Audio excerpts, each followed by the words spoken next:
This is the last video for Chapter 3, Section 3.7, this orbital diagrams and electron configurations. We are not going to cover that at all whatsoever, so don't read it, don't worry about it, don't even study it. We aren't going to talk about it all, so that will not show up on any test whatsoever. All right, so last section talks about periodic trends.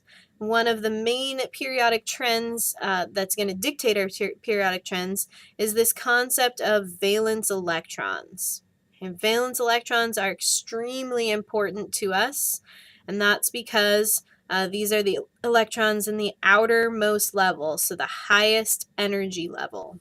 Okay? These are the electrons that are farthest away.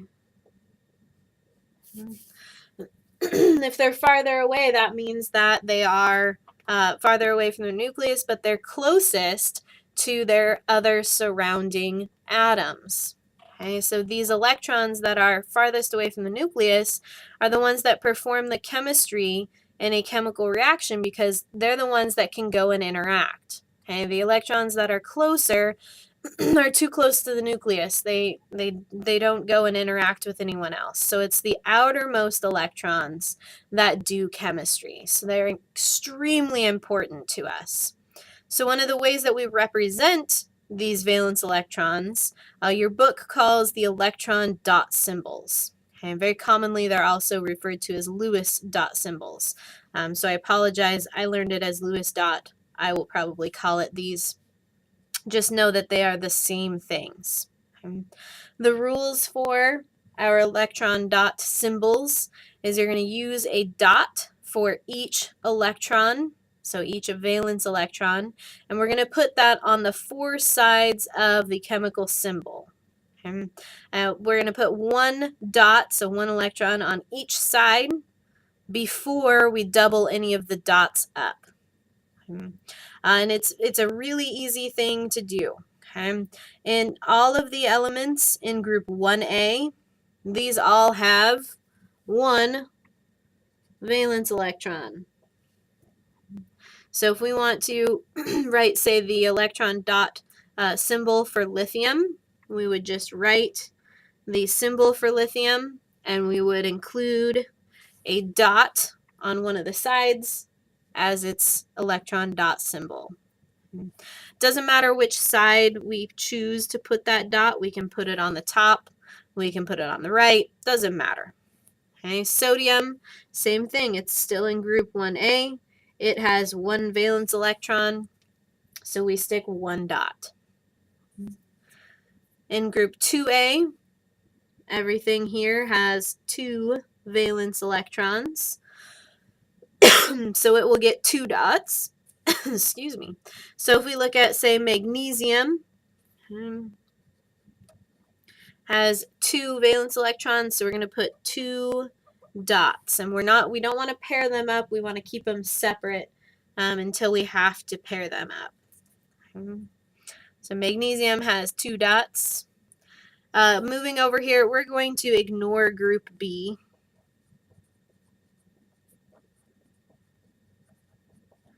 The valence electrons are very complicated for them, so we're just going to ignore group B.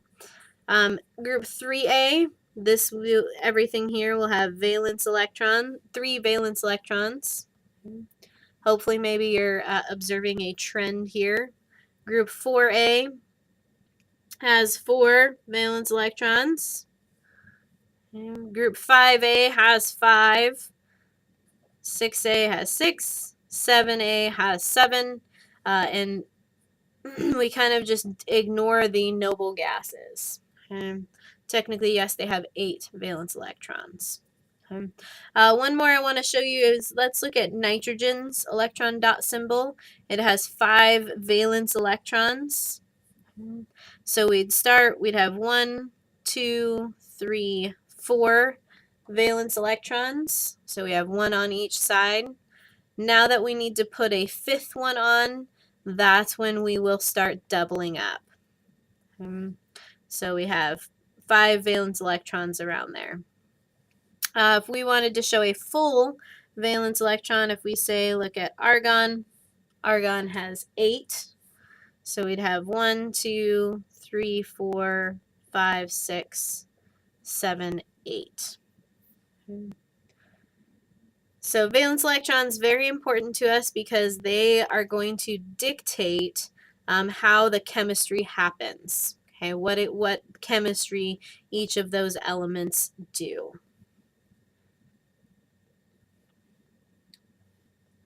All right, so this section is all about periodic trends.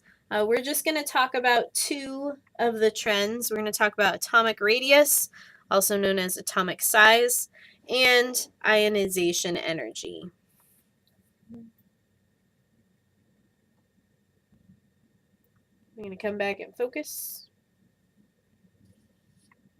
There we go.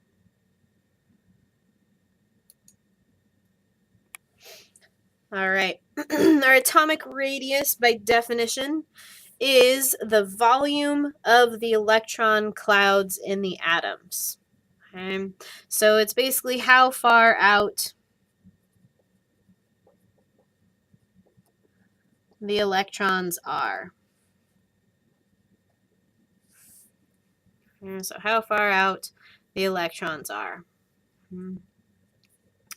If we look at, for our periodic trends, what we're going to be looking at are 2 trends. So if we kind of have a periodic table here. Again, no artist, this is the periodic table.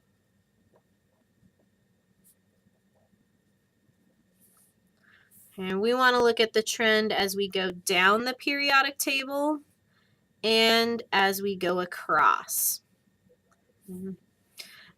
Excuse me. So let's start with moving down the periodic table. So we want to figure out how far out are the electrons as we move down the periodic table. To help us with that, what I would like to do is go back to the previous page of our notes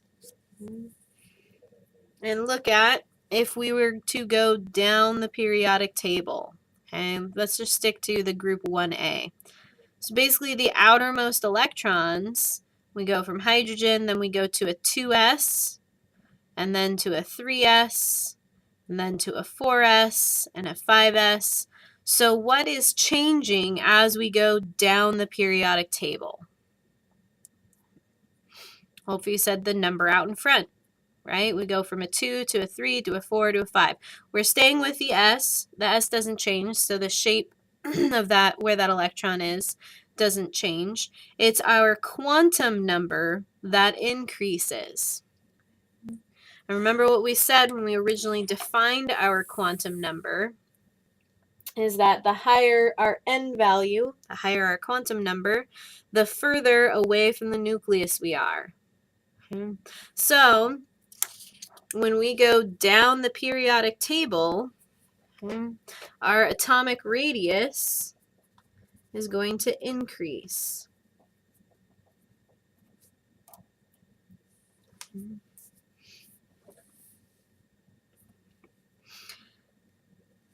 Now the reason for this, the why, that's the really important part.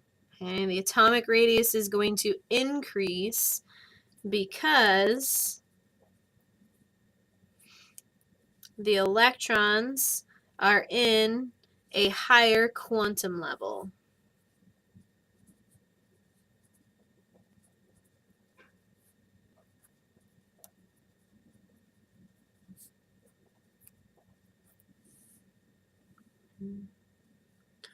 Therefore, I'm using the symbol for therefore.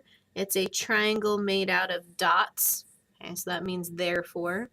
So if we're in a higher quantum level, therefore the electrons are further from the nucleus.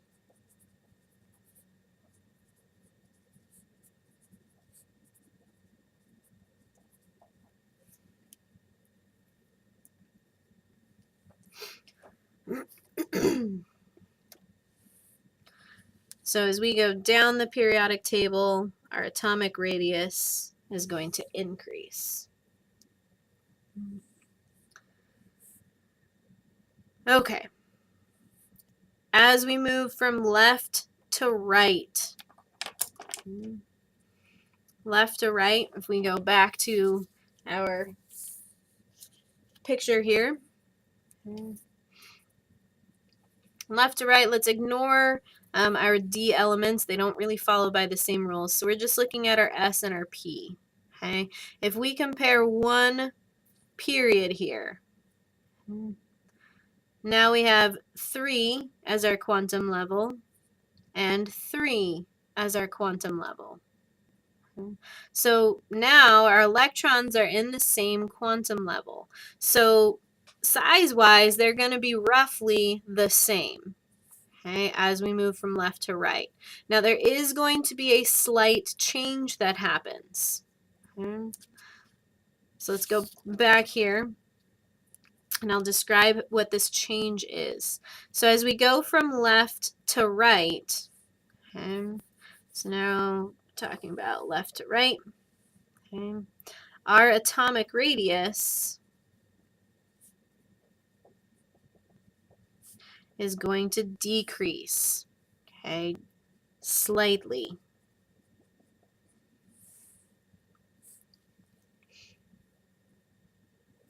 And to understand this, our electrons are in the same energy level. So they're starting out the same distance away from the nucleus. Okay? What's changing as we go from left to right is we're going to increase the number of protons in the nucleus. Okay? So if we look at, say, sodium here versus chlorine, sodium has 11 protons in the nucleus, so 11 positive charges pulling those electrons in. Chlorine has 17 protons pulling those electrons in. So chlorine, with the more positive charge in the nucleus, has a stronger pull on the electrons than the protons in sodium. I'll say that one more time. And chlorine has 17 protons, so it has more positive charges that are pulling in the electrons than sodium has, which has only 11 protons. So our atomic radius is decreasing slightly as we go from left to right, and that's because there are more protons pulling those electrons in ever so much closer.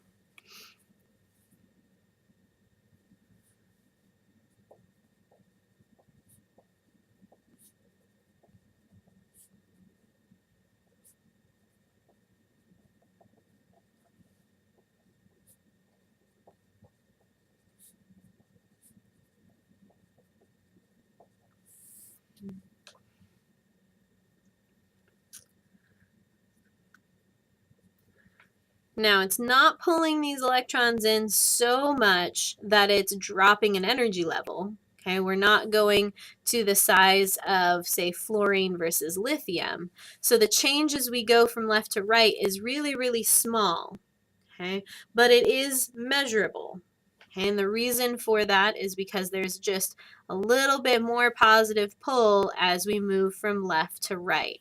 So sodium is the biggest. Magnesium gets a little smaller, aluminum a little smaller, silicon a little smaller, and chlorine will be the smallest of these elements in that same period, okay, in the same row. So as we move left to right, our atomic radius decreases.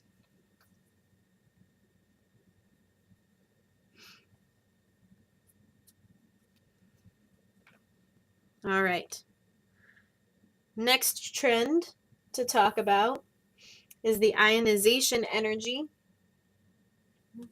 This ionization energy is the energy needed to remove the least tightly bound electron from an atom in the gaseous state. Basically what we're doing is this is the energy to remove one outermost electron. And one valence electron. Basically, for ionization energy, okay, is the closer, how do I want to do this? The closer the electron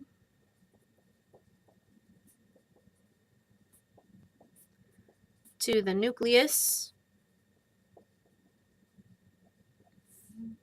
the greater the energy to remove.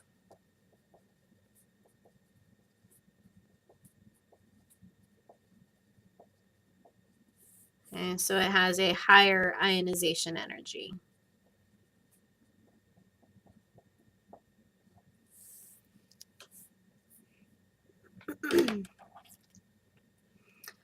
So if we look at our lovely periodic table,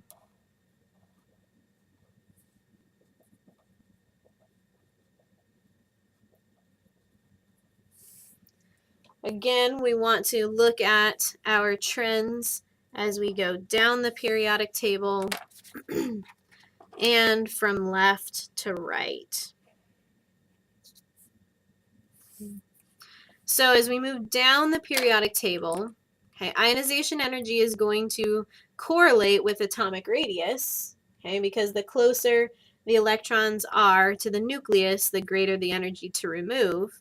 So if we know that our atomic radius as we move down increases, what that means is our electrons are getting further and further away from the nucleus. And if they're getting further and further away from the nucleus, that means that it's less energy to remove that electron. So as we move down the periodic table, the ionization energy is going to decrease.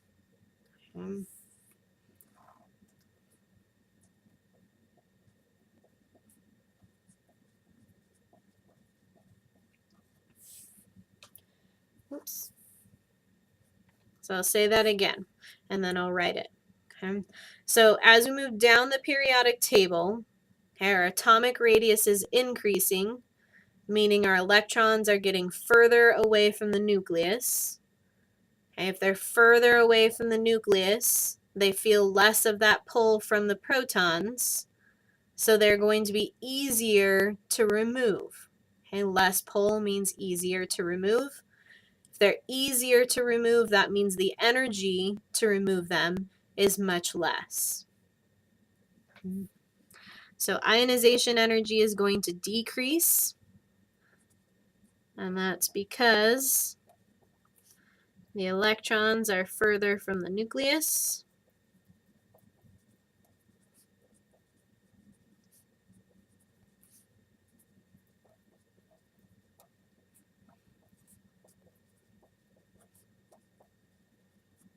So they feel less pull and are easier to remove.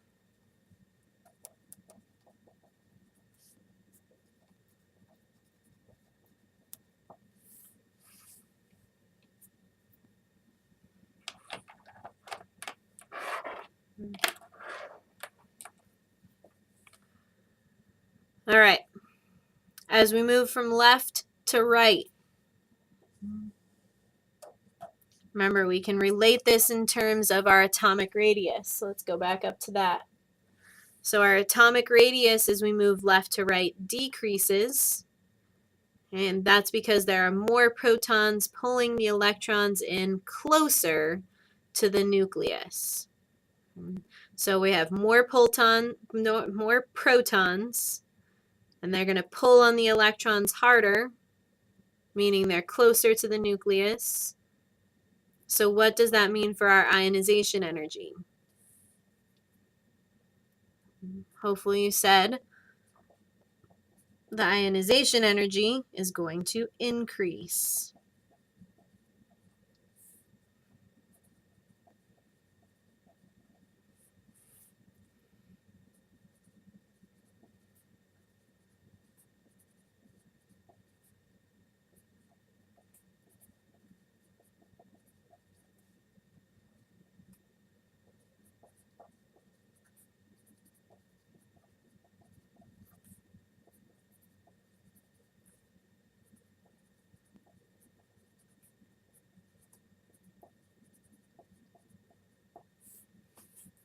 Oops, sorry about that.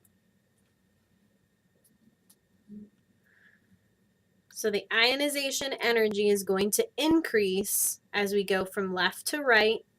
And that's because there are more protons that are pulling those electrons closer. And if they're pulling closer, okay, that means that those electrons are going to be harder to remove. So if anything is harder, it's going to take more energy, which is why our ionization energy increases.